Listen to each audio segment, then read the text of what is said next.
Welcome to the Real Estate Espresso Podcast, your morning shot of what's new in the world of real estate investing. I'm your host, Victor Minash. Today is a very special show coming to you live from the Chateau Laurier in downtown Ottawa, in this beautiful historic hotel. On today's show, this is a live talk about the missing foundation, specifically the lack of workforce housing and how that problem might be solved. Listen to today's segment on how to supply workforce housing. Our next speaker, I've had the honor of knowing Victor for a long time, witnessing his career and how he's grown over the years. He is a part of the missing foundation, the acute shortage of workforce housing. He is partner Y Street Capital, hosts the Real Estate Espresso podcast. It's like 7 minutes long. You've got to listen to it. It's awesome. Developing in 11 states and 2 provinces in Canada, Victor is truly one of the OGs in this industry. So much experience. Many years ago, he shared a strategy with me on my podcast that he was a guest, and he called it "Buy the line, move the line," and that stuck with me. And he shared with that I don't know if that's still what he's doing today, but "Buy the line, move the line" was so profound for me in terms of a strategy. And without any further delay, nice big round of applause for Victor Minash, ladies and gentlemen.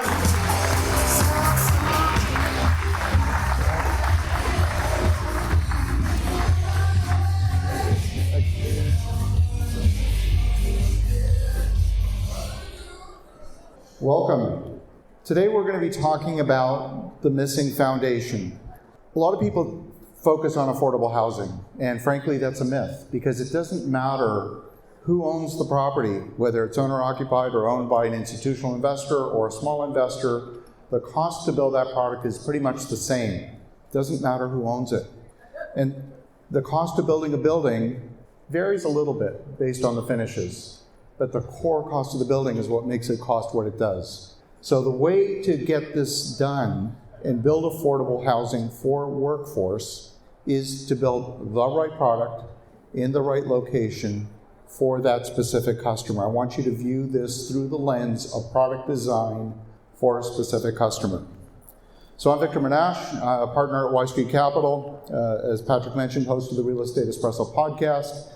If you don't subscribe to the show yet, that QR code will get you to any of the platforms that it is currently published on. What do? We build stuff. We're in 11 states across the U.S. We build apartments, senior housing, flex industrial, storage. We have a lot of land under development as well. We've built some award-winning facilities. This is a residential care project in Louisiana. We won the Senior Housing News Architectural Design Award at the national level for the U.S. back in 2021. And we don't do this to win awards. We do this to build product that is just really high quality and delivers superior service in those specific segments. And so we're very proud of this facility. It's currently full at $8,000 a bed, by the way. So it's throwing off a lot of cash, which is exactly what you want, but you also want to deliver a top-notch product. And that only happens when you deliver a top-notch product. So it really is viewing whatever product you're building through the lens of product design. So where are we located? Like I said, we're in 11 states. We also have a consulting division, so we have a handful of clients that we develop for as well. And those are little circles in blue.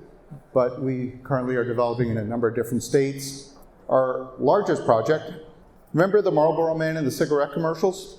This was his cattle ranch, Mr. Bob Norris. We bought the last remaining piece from his son, Steve Norris, 77 million square feet. Property is 11 kilometers in perimeter. And our immediate neighbor is Schriever Air Force Base, which is U.S. Space Command. So we didn't just go in here to buy a bunch of dirt. We bought it because there's a unique story here, a unique need, and we're designing a specific product for a specific customer. There's only one, there's not 50. And that's why we go into these kind of special situations. So I'm sharing this not to impress you, but to impress upon you the idea that you want to be designing a product for a specific customer. Always, always, always, always. Okay? You might be thinking there's a gap. I'm here messing around with a single family home, maybe putting in a basement apartment, and Victor's off doing 1,800 acre projects. I started in the same place as everybody else. And it's a progression where every step along the way you're going to take on a little bit more, something of greater difficulty, of something of greater complexity, and step by step over multiple generations of projects, you will get to wherever you want to go. Okay, so let's talk about what drives workforce housing. Employment drives demand. Employment drives demand. So there has to be jobs. We can talk about demand for housing, but that's not enough. There has to be employment. Oftentimes, people can't get to work in a reasonable time frame. It's happened certainly in Toronto. It's happening here in Ottawa. Commute times are getting long, and transportation costs are growing. It costs a lot to own a car. Cities are trying to solve that with public transit, but they're not doing a great job of it. And when those conditions exist, when those commute times are really long, you have high staff turnover, you have high tenant turnover, because the transportation problem just gets in the way of life. If you have an hour-long commute, you'll do it for a while, but not forever. It just gets old. You're giving up too much of your life being stuck in traffic. It's not a stable situation. This is a real story. I happen to be in the West End of Ottawa. I live in the West End. I went to get a haircut. I asked the guy who was cutting my hair, his name was Lynn, how long it took him to get to work. And he lives in Rockland, which is in the far east end of Ottawa, and it took him 2 hours by bus. And he does this each and every day. That's nuts. Now, maybe he can't afford to live in Stittsville. I don't know what his situation is, but he's probably not the only one. So when you think about housing, you also want to be thinking transportation. If you look at, for example, Toronto as a guide, Toronto has a much more developed transit system than we do here in Ottawa. You can plot property values as a distance from a subway stop. And the closer you are to the subway stop, property values go up, rents go up. Now, you don't want to be right on top of the subway stop, then they go down. But if you're within 300-400 meters of a subway stop, that's valuable real estate. And you can do that analysis across the entire city. It's happening in Ottawa as well. Already in Ottawa, within 400 meters of a light rail stop, rents are up 15% compared to the rest of the market. I mentioned we're in the US. A couple of people actually asked me yesterday, what states should I invest in the US? That's the wrong question. It's the wrong question. Because real estate is hyper-local. There's investments I would make in Ottawa, and there's investments I would not make in Ottawa. There's investments in Toronto I would make in some that I would not. It's hyper-local. So when we're talking about this, we're talking about the law of supply and demand in the hyper-local context. I believe the law of supply and demand is like a law of physics. It's like gravity.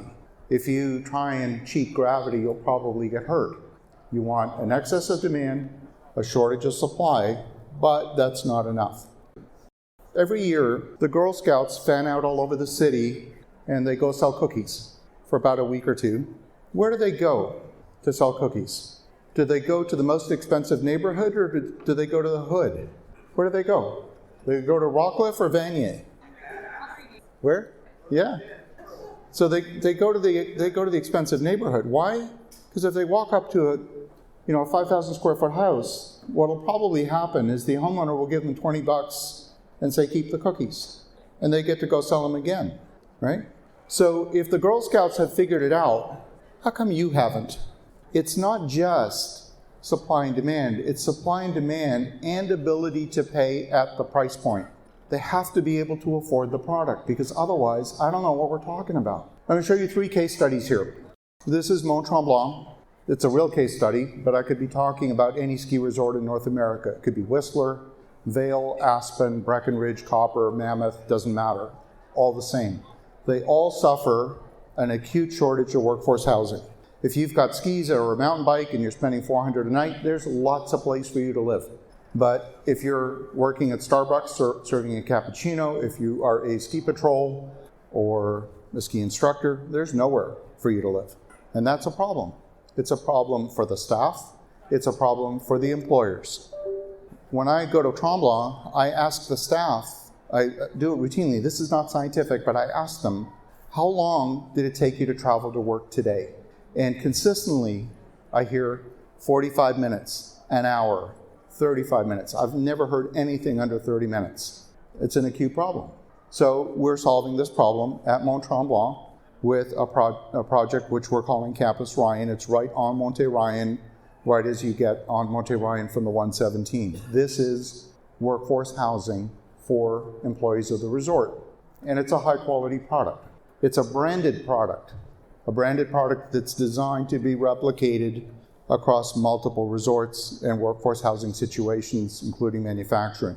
Mix of 1, 2, and 3 bedroom units. The 3 bedrooms are the most popular with the employers. So the employers are actually signing master leases with us and guaranteeing the rents. So for example, the Fairmont Hotel has 38. There's a brand new noodle shop that took 20. There's another hotel, like 15. The hotels are leasing up these spaces for their staff. Isn't that a little bit of a different idea? Right? Club Med is going to be opening in 2 years. They've already started work on their project. They're bringing 350 staff. I don't know where they're going to go. They could consume our project just by themselves. So it's an acute problem, and whenever you solve an acute problem with a solution that's designed for that customer, you've got a good business. These units are institutional quality. It's concrete construction.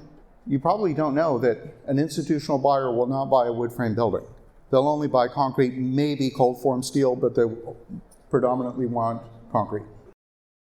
We've included ground transportation to take you from the property to the base of the mountain, so you could actually live there without a car.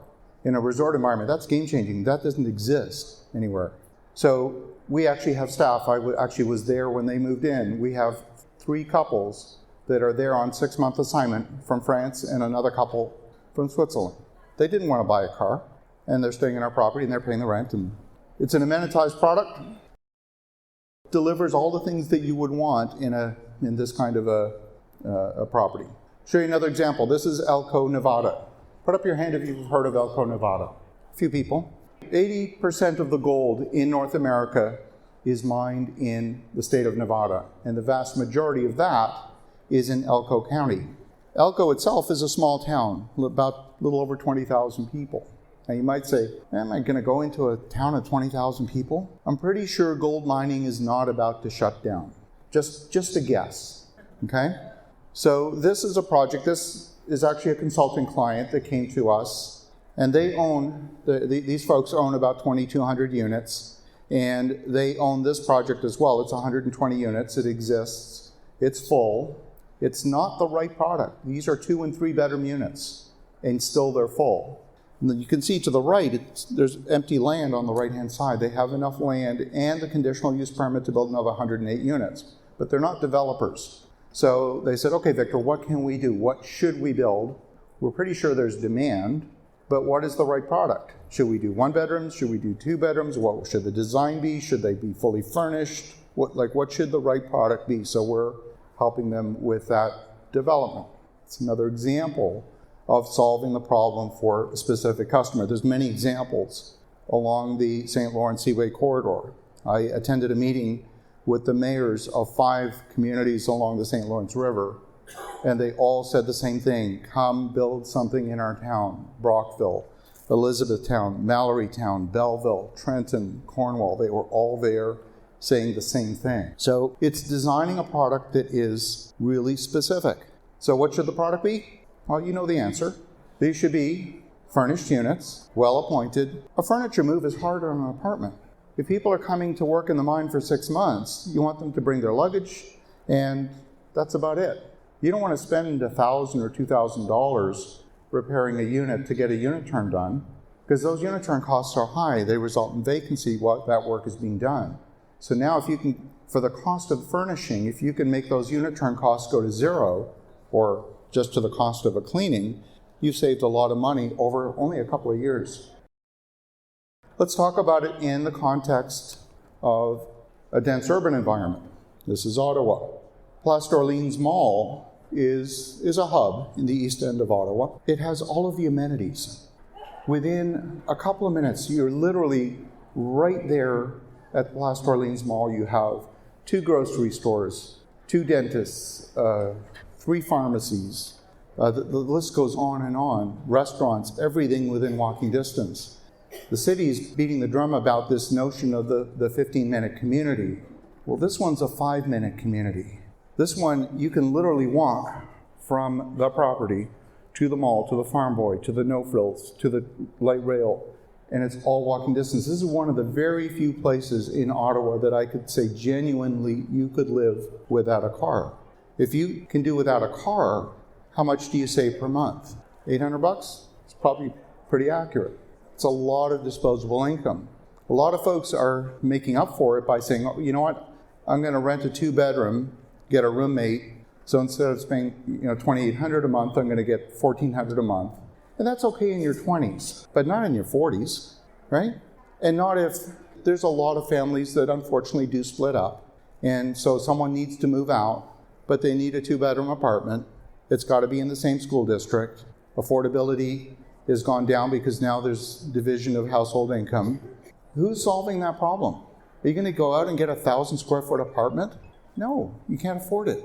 So affordability comes through product design. It's about maximizing rent per square foot. How do you do that? Well, sometimes you have to reduce the square footage.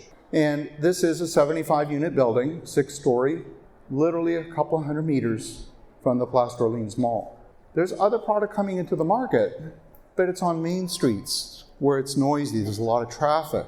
The same person that's going to live in a building like this is not the same person that's going to live on the 30th floor of a high-rise.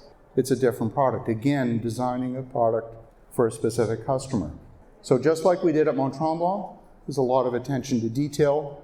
When you have smaller space, you want to make sure that you really design space so that it's well thought out, because people can't necessarily visualize their furnishings in a small space. But if you actually do a lot of built-ins, maybe deliver it fully furnished, it's a different product. Everything I've said here sounds amazing, but is it real? What's the competition? What are the alternatives? So what do? We do comp analysis. We go into the marketplace, we secret shop, we find out what the other developers are really doing. What are they pricing at? Is their rent per square foot what they're advertising, what they're really signing the leases at? So you look at the different products and find out for real. You've got advertising unit rents of $1,189 across the city. It's not real. The cheapest they will do is $1,650. So until you secret shop and find out, you don't know what's real. So these are just a few ideas. Hopefully it opens your mind to a different way of thinking about how development can be done, how you can address the issue of workforce housing. And I'll close with a freebie. Again, we have nothing to sell here. On May the 7th, we're going to be hosting a webinar specifically on nuts and bolts use of AI in real estate. I've got 4 mind-blowing use cases that will show you how to use not just the 5% of AI that you're using today, but maybe the 50, 60% of what's possible, and get some real leverage out of this. So if you grab a capture of the QR code, I'd be happy to talk with you again on May the 7th. That's it for me. Thank you. Well done, my friend. I got this. Thank you. This.